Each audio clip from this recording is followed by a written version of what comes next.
That way. Yeah, that my bitch too foreign in the visa. I don't need her.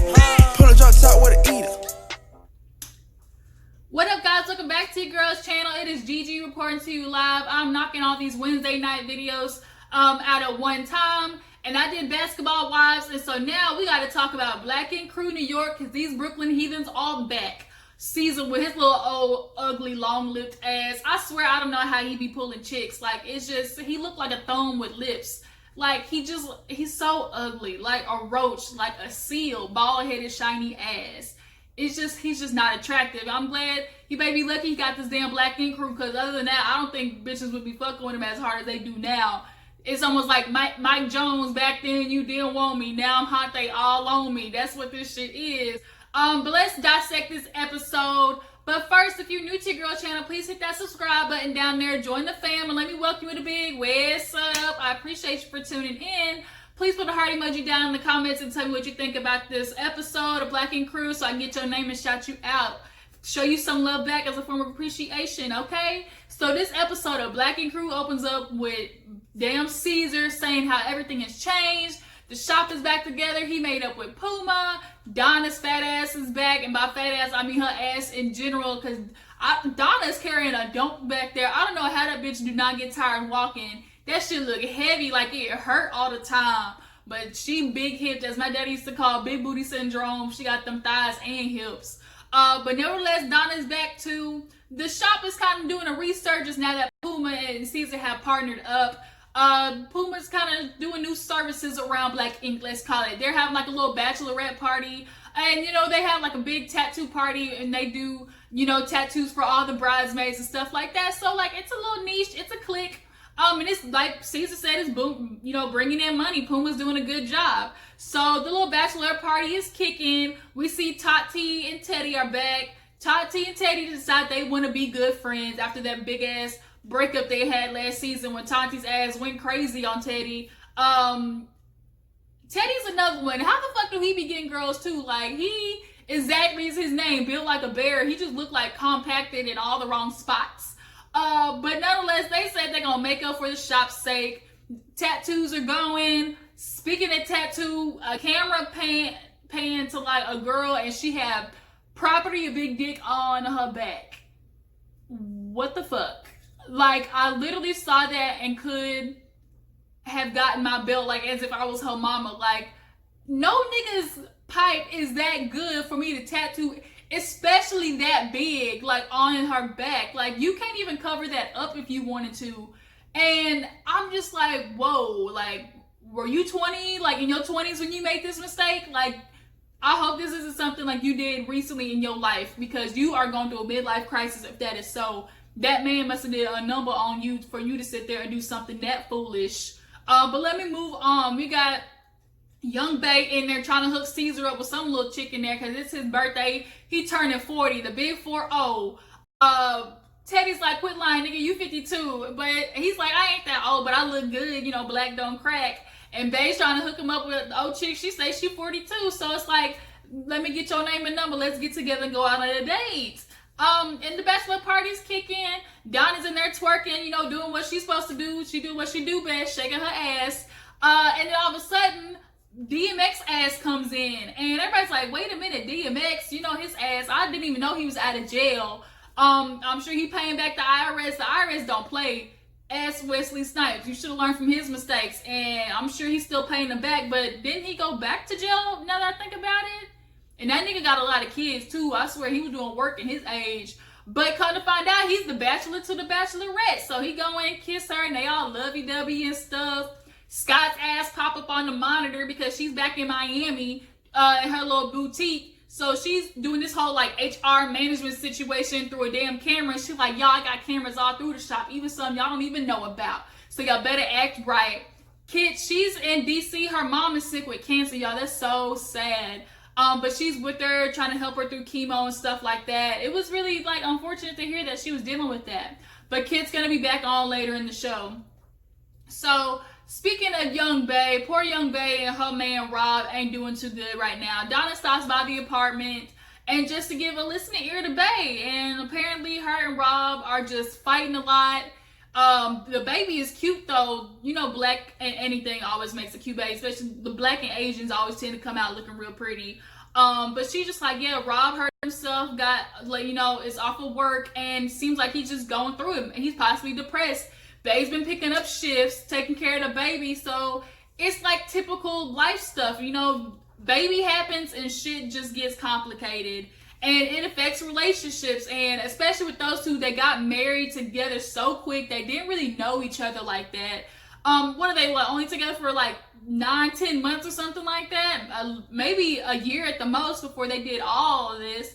So, I mean, yeah, y'all rushed into it. And Donna's like, oh, you make me want to have a baby. She's like, bitch, wait, are you sure? Because this is the life you're going to have to deal with. And she was like, so how do you, you know, what do you plan on doing to fix it? And she's like, girl, I don't know. She's like, literally, Rob is taking everything out on me. We're fighting about the stupidest things, and it's just not what I want for my son, because she came from a broken family, and she doesn't want that for him, especially if y'all don't remember, her dad was abusive. Her and her mom was on the run from his crazy Asian ass, and she's just like looking for something totally opposite of that. So I just kind of feel sorry for her, you know, in regards to that. But let's move on, because we got to talk about good old Puma and Quani. Puma's back, y'all. His crazy ass hair. I guess his teeth is not as ragged as they used to be. Like, he used to have sharp teeth. From what I remember, I think he got them a little situated, got a little veneers or something. I got to go back and watch. But he's talking to Quani, got their kids in there, and Quani is still against the idea of him and Cesar teaming up together. She said, I don't trust that nigga. That's what she said. I don't trust Cesar. After he did all this mess to you, fought you, they got to situations, and you want to go back to him. And Puma's like, look, I'm willing to give him a second chance. You know, people deserve, you know, second chances. And she's like, okay, but as soon as something goes left, guess who he's blaming? You. I mean, most likely, yeah, because Cesar don't know how to take accountability most of the times. It usually take him learning the lesson down the line and coming back to apologize. He's never a person who can just in the instance know that he fucked up and was wrong and try to fix it. He got to learn the hard way. But Puma is just trying to convince her, look, Quani, just let me do this. Like, even though, you know, Cesar is who he is, we got to respect the fact that he's a businessman and what Black Ink turned into. And she's like, well, you up Cesar's ass with about Art to Ink. And he's like, look, I'm going to have both. It would be, I mean, Puma, you can partner Art to Ink with Black Ink. You know, I'm sure if they do like little tours and stuff. At the end of the day, I think it might be a good business move for Art to Ink just because Black Ink is a bigger name. Hell, I think there's like 4 of them now. So he's just like, look, calm down. This is the situation. I'm only doing this for the family. And speaking of family, he's pick up his son, raise him up like all Lion King like, and hit his motherfucking head on the ceiling. Quani said, give me back my goddamn baby. Like, he hit his baby head on the damn ceiling. Boy, you lucky he's a CPS like call. You know, they real quick to snatch a baby. And baby-wise, we got to talk about Skyy, because she up in Miami, and she's talking to her friend Jazz. I think that's her name, Jay or something like that. Y'all drop down in the comments and tell me that girl name. I keep forgetting. Give me her IG. But yeah, Skyy's filling her in on the struggle that she's having with her baby, Desaline. Des is acting out. You know, Skyy's like, when I first met him, we reunited, everything was good. But now all of a sudden, Des is doing drugs, posting videos with guns, all after hanging out with Genesis. And she's used to Genesis having a love-hate relationship with her. Last season, they did make up kind of towards the end. He finally gave in and was like, you know, cool, let's rekindle. But you can tell Genesis of both of them is the most like hurt over what happened. And I think he also was influenced by his dad. We all remember that dude or whatever came and like kind of jaded his, you know, his views on Skyy. And so I think by Desaline staying with Genesis, he's picking up what Genesis putting down. Genesis is projecting all that pain onto Des, and he's like internalizing it. Because for him to go from being so happy and good with Skyy to all of a sudden he's just like stealing from her. She talking about, man, he got hot hands and I'm not going to sit there and reward him. And he started acting different, getting off fly after Skyy asked him, you know, to pay like just $100-something, you know, to stay at the house that he's living at when he worked. Because she's like, look, I want him to be a man, have responsibility. And that's what she should do. She's like, you know, I'm new to this mom thing, but it's hard for her to put on her mom jeans. Like, she can be his mom, but she can't mother him. Like, you know, because that's kind of too late. Like, for them, it's like, how dare you try to mother me? Like, you gave me up for adoption. Like, that's what it would be to them. So she's kind of teetering that, like, fine line. It's going to be really hard for her. So I'm glad she is at the point where it's like, she gets it like, okay, you my son, and I'm going to have to punish you and discipline you to the point where, like, look, you going to have to pay for shit around here. It ain't going to be free. Go. Dessalines got used to it, I think, because when she first met him, she wanted to give him the world. She gave him a car and was flying him places and stuff like that. And I don't think he was equipped for when real life was gonna hit. So he got a little salty when she asked him to pay some money. So it's really sad that she's going through that, like drinking codeine, smoking, all that type of stuff. Like, she went through that road. She was like, I was in and out of jail, and I just do not want that for him. So it's the day of Caesar's old 50th birthday party, because Caesar's ass is old and everybody's there. He got the thoughts there. He got his family there. Puma stops by. He drags Quani there. And surprise, Alex, it comes in with Donna. Donna made up with him. Alex got the apology from Cesar finally because he realized, oh, I really fucked this dude up. So after Alex is off of physical therapy, he's like, look, I got a spot for you at the shop. So everybody's partying, getting drunk, tipsy. And Puma goes on the mic, is like, here, I got a gift for you, Cesar. And it's a motherfucking picture of Cesar in a general costume, like a captain. Because Puma's like, you're the captain now. And y'all, that picture has Cesar down to a T with his old egotistical ass. Cesar was like, yes, I am the captain, aren't I? And everybody was like, the artistic value on him was good though. But it's like, this is the last thing Cesar needs, this big ass portrait of him. And this in this powerful position, because he already let shit go to his head now. But Quani put that in check real quick, because while Cesar went over there with his old ass to go get a drink and started flirting with the bartender, Quani was convinced to go over there and talk to him, and she put him in his place like, what up, Cesar? Happy birthday. Like, she did not want to be there. She had the typical Bronx girl attitude, like, I ain't fucking with you, but I'm just saying it because I love my nigga. And so he's like, hi, Quani. And she was like, oh, you know, how long has it been? He's like, huh, how long has it been? She's like, you don't remember the movie theater when you sent out a hit on me? Yeah, she ain't forgetting that. She tired of, she's like, Cesar, literally when you Google me, my black eye comes up. Do you remember that?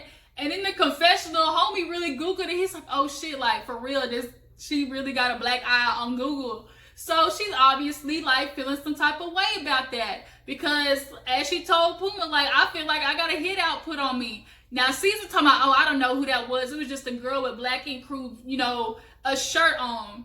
Do I believe it? No. Cesar, you knew the girl. I was like, there's no way you didn't know that girl. Obviously you and Puma were beefing, but you didn't just go to the movies by yourself, and I'm sure you had some type of people with you.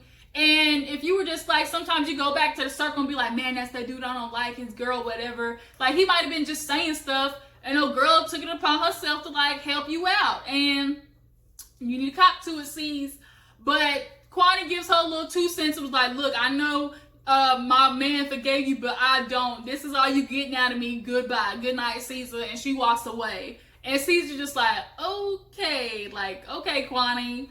So it's the end of the episode, and we gotta jump to Skyy and Dessalines, because this situation was so heartbreaking for me, because it was happy for me to see Des and Skyy reunite the way they did. But Skyy's in the little apartment, and Des comes in, and immediately, literally immediately, you can tell that motherfucker is high. Like Snoop Dogg high. Like really Nelson high, Wiz Khalifa high. His eyes was so damn, like, literally almost closed. And when she hugged him, she could just get the vibe off of him. She said, really, this is what you gonna do? You gonna disrespect me like this? Go in there and put some more in your damn face. Like, she was not playing. And he come back and sit down, and she's like, okay, what's the issue?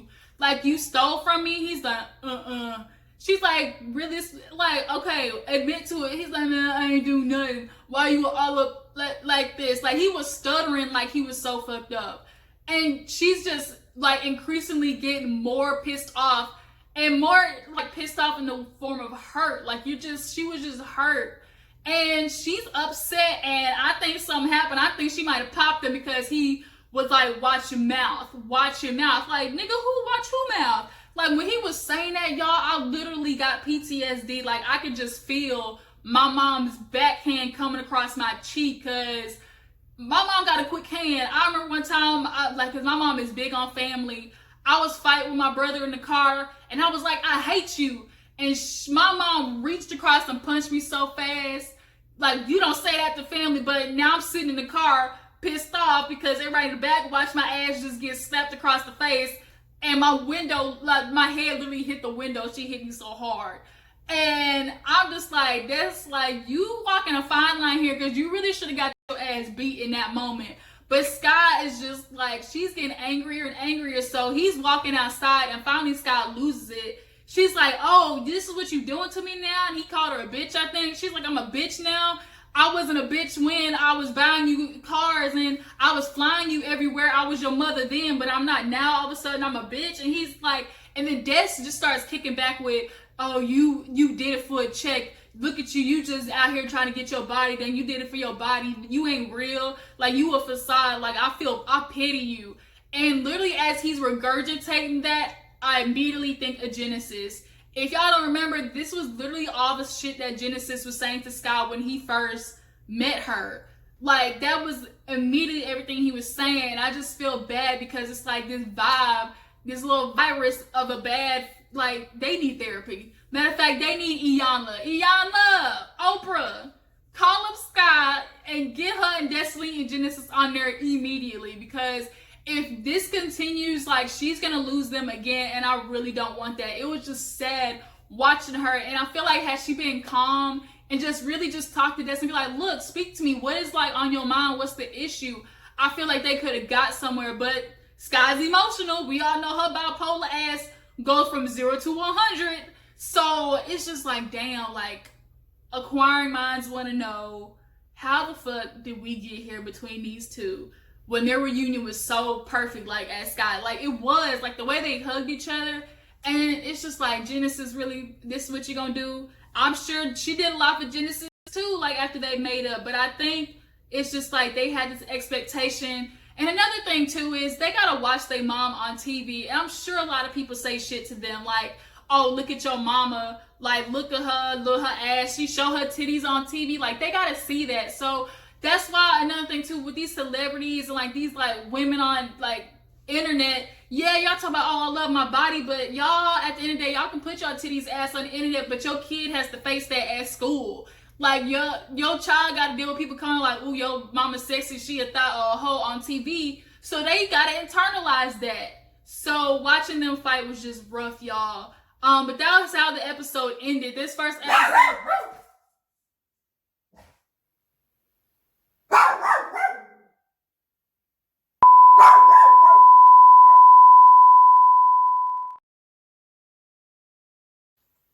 But that was this episode of Black & Crew New York, you guys.